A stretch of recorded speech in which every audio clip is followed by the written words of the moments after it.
Hello students, मैं विनोद जांगड़ा आप सभी बच्चों का एक बार फिर से आपके अपने YouTube channel success with MBS classes में हार्दिक स्वागत करता हूं। स्टूडेंट्स, प्लस टू का मैथमेटिक्स बड़े ही अच्छे ढंग से अपना चल रहा था। उम्मीद करता हूं कि जो टॉपिक्स मैंने आपको करवा दिए हैं उसमें किसी भी प्रकार की आपको कोई दिक्कत नहीं है, और अगर बाय द वे दिक्कत होती भी है तो स्टूडेंट्स टेंशन लेने की कोई ज़रूरत नहीं। मेरा नंबर आपको दिखाई दे रहा है स्क्रीन पे, बेझिझक अपना क्वेश्चन मेरे पास व्हाट्सएप कीजिए। मैं आपको जब भी देखूंगा उस सम को सोल्व करके आपके पास भेज दूंगा। कोई टेंशन लेने की जरूरत नहीं है स्टूडेंट्स। हम मैथमेटिक्स को बिल्कुल सिंपली वे से और ऐसे टिप्स पे करेंगे स्टूडेंट्स, ये मेरी गारंटी है। लेकिन इसके लिए आपको क्या करना है, जुड़े रहना है, वीडियो को लास्ट तक जरूर देखना है। और स्टूडेंट्स, एक चार्ज आपको देना है, और वो चार्ज है क्या स्टूडेंट्स? थंब इंप्रेशन यानी लाइक का बटन जरूर प्रेस करना है। जो बच्चे आज के सेशन के अंदर नए हैं सबसे पहले वो चैनल को सब्सक्राइब करें और बेल आइकन का बटन जरूर प्रेस करें स्टूडेंट्स, ताकि जो भी नई वीडियो जब भी मैं अपलोड करता हूं सबसे पहले नोटिफिकेशन आपके पास पहुंचे। तो स्टूडेंट्स, अपना first chapter relation and function चल रहा था, उससे रिलेटेड हमने 1.1 के कुछ सम कर लिए थे। रिलेशन से रिलेटेड जो बेसिक बातें थी वो मैंने एक लेक्चर के अंदर, स्पेशल एक लेक्चर उसका बनाया है स्टूडेंट्स, जिसके अंदर रिलेशन से रिलेटेड बेसिक इंफॉर्मेशन है। तो वो भी आप जरूर देखें जो बच्चे आज के सेशन के अंदर नए हैं स्टूडेंट्स। उसका अपना नेक्स्ट सम था, 7 सम हमने कंप्लीट कर लिए थे 1.1 एक्सरसाइज के। तो 8 सम है, 8वां सम हम करेंगे स्टूडेंट्स। लेकिन एक बात और बताऊं स्टूडेंट्स आपको कि इस एक्सरसाइज के अंदर लंबी लंबी स्टेटमेंट्स दे रखी है, लेकिन क्वेश्चन बड़े आसान है। तो कंफ्यूज होने की जरूरत नहीं है, घबराने की कोई जरूरत नहीं है। अब देखिए अपना 8वां सम क्या दे रखा है, चलिए शुरू करते हैं हम। So that the relation are in the set A set अपने को दे रखा है और उसके अंदर एलिमेंट्स दे रखे हैं student 1, 2, 3, 4 and 5 given by relation define करके स्टूडेंट्स ए बी की फॉर्म में, जहां पर a minus b modulus of a minus b. Modulus का मीनिंग क्या होता है स्टूडेंट्स कि हमारे पास अंदर वाले पोर्शन का आंसर जो मर्जी आए, माइनस आए तो भी प्लस का और प्लस का आए तो भी प्लस का ही रहना है। ठीक है, तो वो अपने को दे रखा है, कहता है a माइनस बी करूं तो क्या बनता है, इवन नंबर बनता है। अपने को ये दे रखा है इज एन इक्विवेलेंस रिलेशन। ये क्या है, एक इक्विवेलेंस रिलेशन है, ये अपने को शो करना है स्टूडेंट। इक्विवेलेंस रिलेशन कौन सा होता है, वो रिलेशन जिसके अंदर रिलेशन रिफ्लेक्सिव भी बनता है, सिमेट्री भी बनता है और ट्रांजिटिव भी बनता है, यानी तीनों रिलेशन बनते हो, उस रिलेशन को हम क्या बोलते हैं स्टूडेंट, इक्विवेलेंस रिलेशन बोलते हैं। तो ये ध्यान रखना अपने को कि कंडीशन ये दे रखी है और प्रूव ये करना है। समझ में आ गई बात। Show that all the elements of 1, 3, 5 and 2, 4 related to each other। इसका कहने का मतलब क्या स्टूडेंट कि 1, 3, 5 है ना वो खुद के साथ रिलेटेड है, और 2, 4 है वो खुद के साथ रिलेटेड है। इसका मतलब ये है, यहाँ पर मैंने पूरी स्टेटमेंट नहीं लिखी, शायद एक आधा वर्ड रह गया होगा। तो उसके बाद में देर का students each other but no elements of 1, 3, 5 is related to 2, 4, यानी 1, 3, 5 का कोई भी एलिमेंट 2, 4 के साथ रिलेटेड नहीं है। तो यहाँ पर मतलब क्या हो स्टूडेंट्स, 1, 3, 5 का 1, 3, 5 के साथ रिलेटेड है और 2, 4 का 2, 4 के साथ ही रिलेटेड है। ये अपने को प्रूव करना है। तो ये यहाँ से लेके स्टूडेंट्स ये जो आ रहा है ना, शो दैट, इसके बाद वाली चीज तो वो बिल्कुल आसान है। तो हम कर देंगे, सबसे पहले हमें करना है रिफ्लेक्सिव, सिमेट्री और ट्रांजिटिव। तो चलिए स्टूडेंट्स, ए क्रॉस ए जब भी मैं करूंगा तो मेरे पास क्या बनेगा स्टूडेंट्स, ए क्रॉस ए। यहाँ पे सॉल्यूशन शुरू करते हैं हम। बिल्कुल आसान है स्टूडेंट्स, बस जुड़े रहना है। देखिए 1 की 1 के साथ क्रॉस प्रोडक्ट तो 1, 1, फिर उसके बाद में 1, 2, 1, 3। आज मैं सारी आपको क्रॉस प्रोडक्ट करके फिर सॉल्यूशन करके दिखाता हूँ ताकि और ज़्यादा समझ में आ जाए। 1, 5, उसके बाद में अपने पास आ जाए स्टूडेंट्स 2, 1, 2, 2, 2, 3, 2, 4, 2, 5।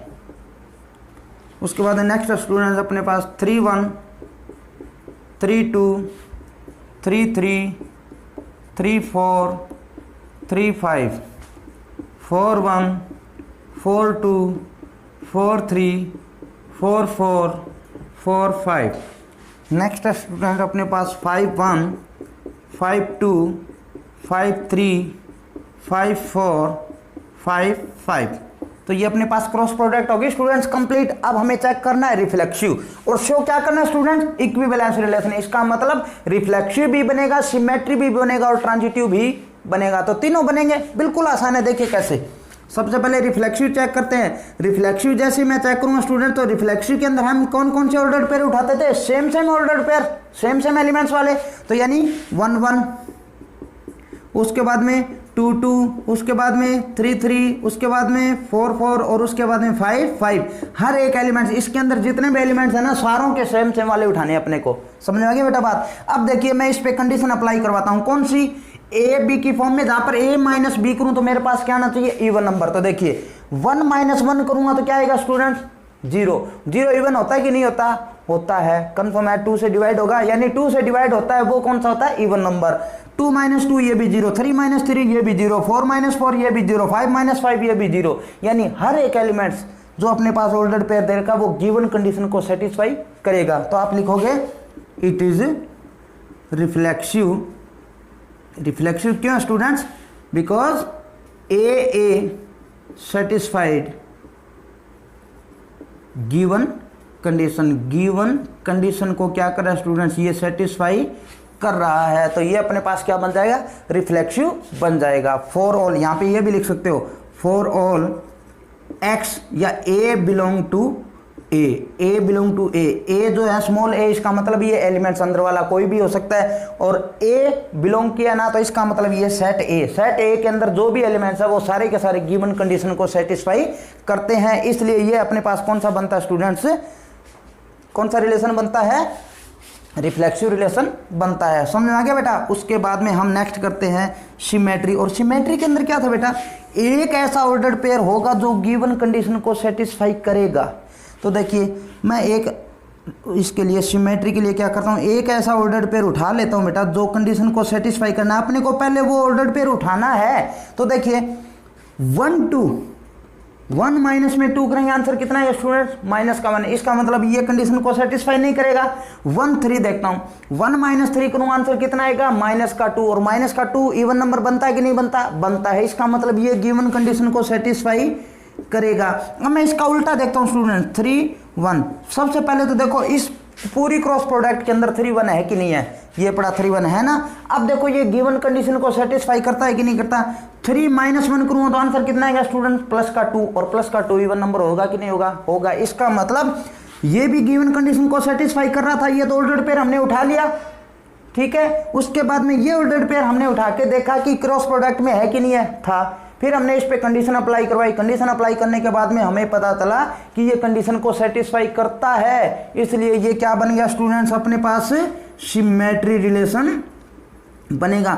जरूरी नहीं है बेटा आप 1 3 उठाओ, आप कोई और ऑर्डर्ड पेयर भी उठा सकते हो। जैसे 1 5 है तो 1 माइनस 5 करोगे, आंसर कितना आएगा? 4 आएगा।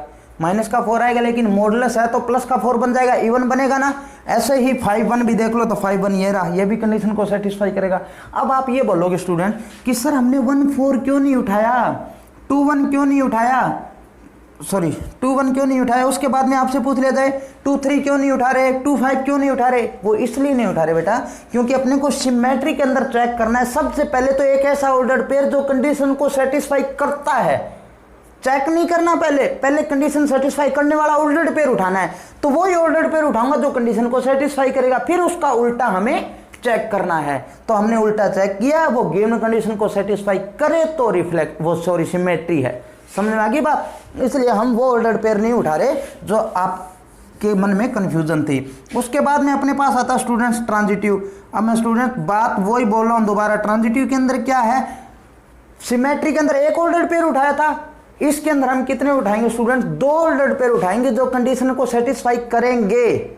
ध्यान रखना, 2 ऑर्डर्ड पेयर कंडीशन को सेटिस्फाई करेंगे, तीसरा मेरे को चेक करना है। तो देखिए पहले मैंने देखा 1 और 3 ये कंडीशन को सेटिस्फाई कर रहे हैं। आगे वाला ऑर्डर्ड पेयर कैसा उठाना स्टूडेंट? 3 इसका लास्ट एलिमेंट। अब 3 और आगे वाला क्या एलिमेंट उठाऊं कि गिवन कंडीशन को सेटिस्फाई करे? तो देखिए स्टूडेंट 3 आ गया ना, ठीक है।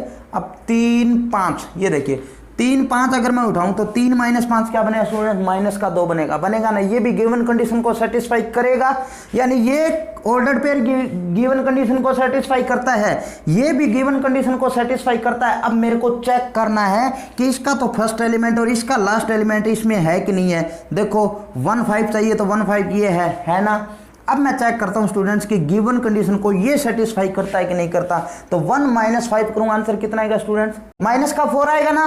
तो -4 मॉडुलस लगाते ही क्या बन जाएगा? प्लस का 4। और ये बनेगा कि नहीं बनेगा बेटा? इवन नंबर बनेगा। इसका मतलब ये भी गिवन कंडीशन को सेटिस्फाई करता है तो हम बोल सकते हैं इट इज ट्रांजिटिव। तो ये अपने पास क्या बन गया स्टूडेंट, ट्रांजिटिव भी बन गया। और जो रिलेशन अपने पास रिफ्लेक्सिव, सिमेट्री और ट्रांजिटिव तीनों बन जाए उसको हम क्या बोलते हैं स्टूडेंट्स, इक्विवेलेंस रिलेशन। सिंपल, समझ में आ गया, कोई दिक्कत नहीं है। इसी तरीके से आगे वाली स्टेटमेंट हम भी पढ़ते हैं स्टूडेंट। उम्मीद करता हूं कि 9th सम आप कर दोगे।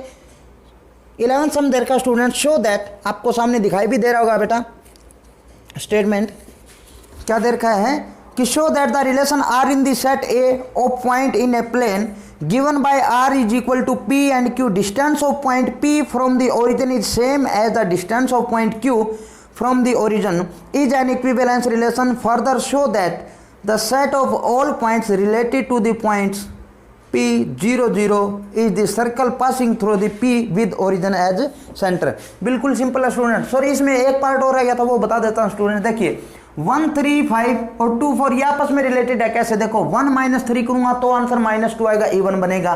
3 - 5 करूंगा तो भी आंसर इवन आएगा। अगर बाय द वे मैं इसका एक एलिमेंट और इसका एलिमेंट उठा लूं तो वो गिवन कंडीशन को सेटिस्फाई करने वाला नहीं बनेगा। कैसे, 1 और 2 को उठा लिया तो 1 - 2 करूंगा, आंसर कितना आएगा स्टूडेंट, -1। ये इवन नंबर नहीं बनेगा। 3 और 4 उठा लूं तो भी इवन नंबर नहीं बनेगा। तो हम कह सकते हैं कि ये आपस में रिलेटेड है, यानी गिवन कंडीशन को सेटिस्फाई करने वाले बनते हैं, और ये भी आपस में गिवन कंडीशन को सेटिस्फाई करने वाले बनते हैं। समझ में आ रहा है बेटा, कोई दिक्कत नहीं है ना। बस इसी तरीके से सारे सम हमें करने हैं। चलिए हम नेक्स्ट सम की तरफ चलते हैं।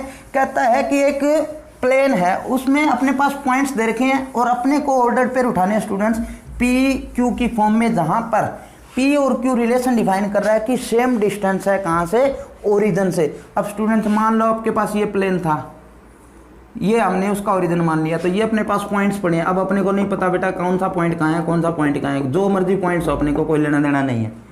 लेकिन अपने को पॉइंट्स बोले है ना, तो हमने पॉइंट्स उठा लिए बेटा। एक तो P नाम ले लिया, एक Q नाम दे दिया, एक R, 3 पॉइंट्स ले लिए हमने। सेट A नाम दे दिया उसको। तो देखिए सबसे पहले तो मैं क्या करूँगा बेटा, क्रॉस प्रोडक्ट करूँ तो क्या बनेगा बेटा, P Q P R। उसके बाद में students Q P Q R। उसके बाद में students R P R Q R R। अब मेरे को चेक क्या करना स्टूडेंट्स, इक्विवेलेंस रिलेशन प्रूव करना है ना। तो इक्विवेलेंस रिलेशन के लिए क्या बनेगा, रिफ्लेक्सिव चेक करूंगा सबसे पहले।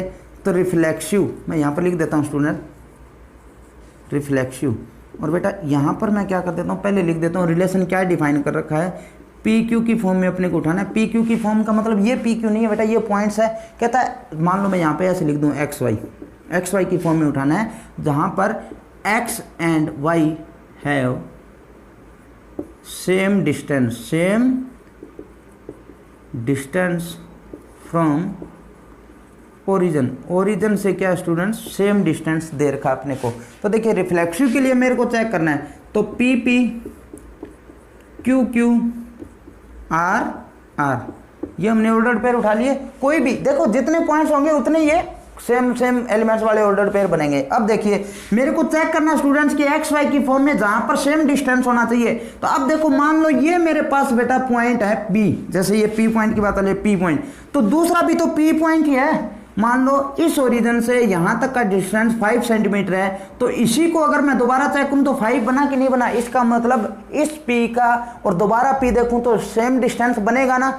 ऐसे ही Q के लिए भी सेम डिस्टेंस बनेगा, ऐसे ही R के लिए भी सेम डिस्टेंस बनेगा। जितने पॉइंट्स है खुद के लिए सेम डिस्टेंस बनेगा ओरिजिन से ही। तो इसलिए ये कब बन जाए students, it is reflexive for all elements. All elements का मतलब कौन से एलिमेंट्स है बेटा, वो पॉइंट्स, सारे पॉइंट्स के लिए क्या है, रिफ्लेक्सिव है। उसके बाद में मेरे को चेक करना बेटा क्या, सिमेट्री। और सिमेट्री के अंदर क्या है कि एक ऐसा ऑर्डर्ड पेयर होगा जो गिवन कंडीशन को सेटिस्फाई करता है, तो वो हम मान के चलेंगे। मान लेते हैं ये P था, यहां से यहां तक ये P है, और यहां से यहां तक मान लो ये Q है, तो इन दोनों का डिस्टेंस सेम है, यानी ये भी 5 है तो ये भी 5 है। तो मैंने कर लिया स्टूडेंट्स P Q ये गिवन कंडीशन को सेटिस्फाई करता है। अब मेरे को इसका उल्टा देखना है, तो सबसे पहले तो मैं देखता हूँ QP। तो देखिए स्टूडेंट्स, QP इसके अंदर है कि नहीं है, ये रहा। अब देखिए मैंने अभी बताया स्टूडेंट्स कि ये भी 5 सेंटीमीटर है, ये भी 5 सेंटीमीटर है, तो यहाँ अगर मैं Q कर दूँ, यहाँ P कर दूँ, तो रहेगा तो 5 सेंटीमीटर ही रहेगा ना, सेम डिस्टेंस रहेगा। इसका मतलब यहाँ पे लिख दोगे इट इज सिमेट्री।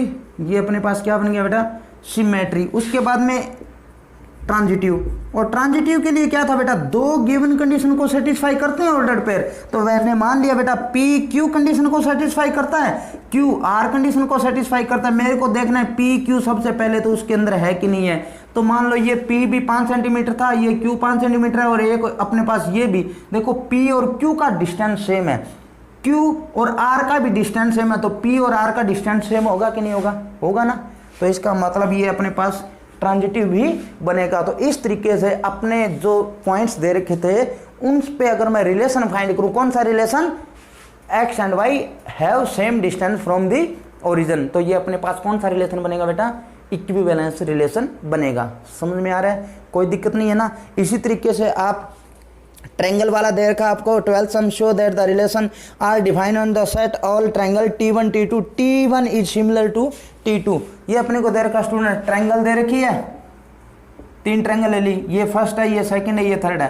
तो जैसे मैं 1 1 करूँगा क्रॉस प्रोडक्ट, फिर 1 2 फिर 1 3, उसके बाद में स्टूडेंट्स 2 1 2 2 और 2 3, उसके बाद में स्टूडेंट्स 3 1 3 2 और 3 3। और कंडीशन अपने को दे रखी स्टूडेंट एक्स वाई की फॉर्म में, यानी T1 T2 की फॉर्म में, ट्रायंगल 1 और ट्रायंगल 2 की फॉर्म में उठाना है, जहां पर T1 and T2 are similar. क्या ये सिमिलर है? सिमिलर का मतलब क्या था स्टूडेंट, दो दिखने में एक जैसी हो, समान आकृति की अपने को दिखे भी एक जैसा दिख रहा है। तो देखिए रिफ्लेक्सिव के लिए चेक करूं तो फर्स्ट ट्रायंगल के सिमिलर, खुद के सिमिलर होगी कि नहीं होगी, अरे खुद तो खुद जैसा ही दिखेगा, समझ में आ रही बात। ऐसे 2 2 3 3 4 4 जो मर्जी, T1 T1 T2 T2 T3 T3 T4 T4 जो मर्जी ट्रायंगल हो खुद के सिमिलर होती है, इसलिए ये रिफ्लेक्सिव बन जाएगा। उसके बाद में हम सिमेट्री चेक करेंगे, तो हम मान के चलेंगे कि T1 और T2 ये दोनों कंडीशन को सेटिस्फाई करते हैं, हमें चेक करना है। अब देखिए बेटा,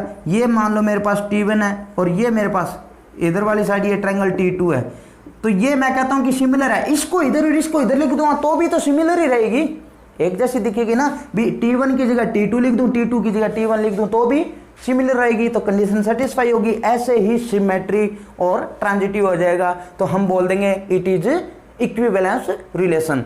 ऐसे ही सारे के सारे सम करने बेटा, कोई भी प्रकार की आपको दिक्कत नहीं आएगी अगर आपने बेसिक बातें सीख ली है तो, ठीक है बेटा। तो इस तरीके से अपनी 1.1 एक्सरसाइज, उम्मीद करता हूं कि बाकी जो सम एक आधा बच गया है वो कंप्लीट आप सोल्व कर दोगे, क्योंकि जब आपने बेसिक बातें सीख ली, इक्विवेलेंस रिलेशन किसको बोलते हैं, रिफ्लेक्सिव कैसे होता है, सिमेट्री कैसे होता है, ट्रांजिटिव कैसे होता है, तो उम्मीद करता हूं बेटा कि सारे के सारे सम आप सोल्व कर दोगे।